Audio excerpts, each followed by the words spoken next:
నమస్తే. అంటే ఈ మధ్య కాలంలో ఎక్కువగా రియల్ బూమ్ పెరిగిపోతున్నటువంటి నేపథ్యంలో రియల్ ఎస్టేట్ మోసాలు కూడా పెరిగిపోతున్నాయి. ముఖ్యంగా ఒక వ్యక్తితో అగ్రిమెంట్ చేసుకున్నటువంటి పార్టీ మిగతా వ్యక్తులకు ఆ స్థలాలను కానివ్వండి, ఆ ప్రాపర్టీస్‌ని అమ్మేస్తున్నటువంటి కేసులను మనం చూస్తూ ఉన్నాం. ఇలాంటి వివాదాలు అంటే సాధారణంగా జరిగేటువంటి వివాదాలు చాలానే ఉంటూ ఉన్నాయి. ఈ నేపథ్యంలో అసలు ఈ అగ్రిమెంట్ కానివ్వండి, సేల్ కానివ్వండి, మోసపోతే ఎట్లా వాటిని తిరిగి మనం ఆ ఆస్తులను పొందాలి తెలుసుకునేటువంటి ప్రయత్నం చేద్దాం. మనతో మాట్లాడడానికున్నారు ప్రముఖ న్యాయవాది మంజీరా వెంకటేష్ గారు. ఒకసారి మేడంతో మాట్లాడదాం. మేడం, మనం చూస్తూ ఉన్నాం రియల్ ఎస్టేట్ సంబంధించి అంటే మెయిన్గా ఈ ప్రాపర్టీస్ అమ్మకానికి సంబంధించి కొందరు వ్యక్తులు అంటే అమ్మేటువంటి వ్యక్తులు ఒక వ్యక్తితోని అగ్రిమెంట్ చేసుకొని మిగతా పార్టీలకు దాన్ని అమ్మేస్తున్నారు. అంటే రేటు పెరగడం కానివ్వండి అలాంటి కారణాలతో. సో ఎట్లా మేడం, అంటే ఆ సందర్భంలో మన ప్రాపర్టీని మనం ఎట్లా వెనక్కి తెచ్చుకోవాలి? సో ఇది జనరల్‌గా రియల్ ఎస్టేట్‌లో ప్రాపర్టీస్ అంటే ప్రాపర్టీస్ ఉన్నప్పుడు ఇవి జనరల్‌గా జరిగే సందర్భాలే ఇలానే ఉంటాయి. అంటే ఒకళ్ళకి అగ్రీమెంట్ చేసుకొని ఇంకొకళ్ళకి గనక సేల్ చేసేసారంటే గనక ఎవరైతే చేశారో అంటే అగ్రీమెంట్ చేసుకున్న పర్సన్ మీద మనం సూట్ ఫర్ స్పెసిఫిక్ పర్ఫార్మెన్స్ అని వేయొచ్చమ్మా. అది అందులో specific relief act under section 34 కింద అంటే డిక్లరేషన్ చేయమని వీళ్ళని ఓనర్ కింద.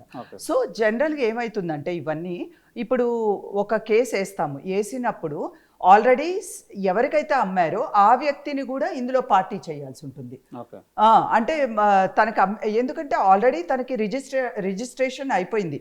అన్లెస్ అంటిల్ ఒక డాక్యుమెంట్ పూర్తిగా రిజిస్ట్రేషన్ అయ్యే వరకు కూడా దానికి వ్యాలిడిటీ ఉండదు. ఒకసారి పూర్తి రిజిస్ట్రేషన్ అయినప్పుడే ఆ ఓనర్షిప్ అనేది వస్తుంది. కాకపోతే ఇక్కడ ఏంటంటే కాంట్రాక్ట్ వీళ్ళిద్దరి మధ్యలో జరిగింది ఏంటి, ఓన్లీ ఒప్పందం, అగ్రిమెంట్ ఆఫ్ సేల్.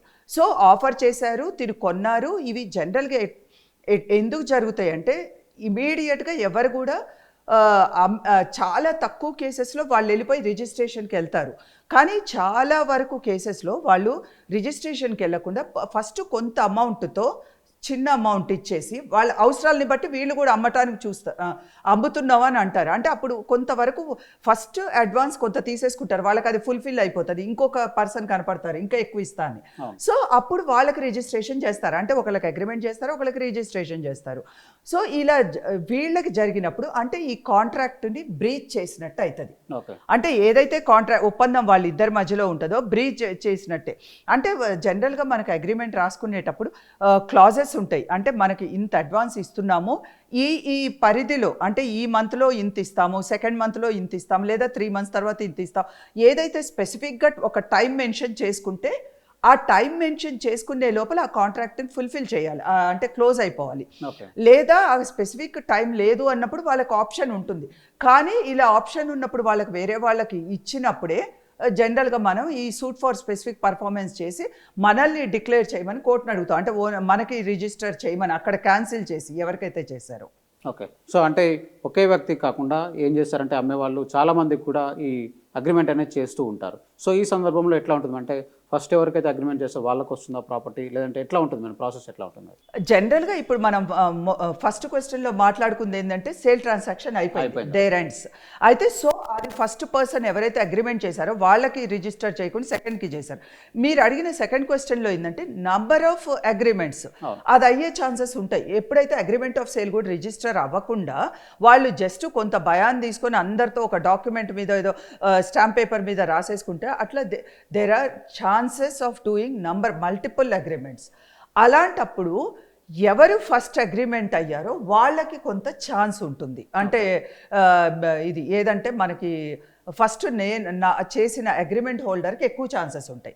చేసినప్పుడు ఒకవేళ వేరే వాళ్ళకి అగ్రిమెంట్సే అయ్యారు కాబట్టి కేసు వేసినప్పుడు ఫస్ట్ అగ్రిమెంట్ హోల్డర్కి కొంచెం అయ్యే ఛాన్స్ ఉంటుంది. ఓకే. సో అంటే దీంట్లో అగ్రిమెంట్ని ఒకసారి ఉల్లంఘించినాకో ఎలాంటి కేసు చేయొచ్చు మేడం? అంటే ఓన్లీ ఇది సివిల్ మ్యాటర్ కాబట్టి క్రిమినల్ కేసెస్ కూడా ఏమైనా పెట్టచ్చు?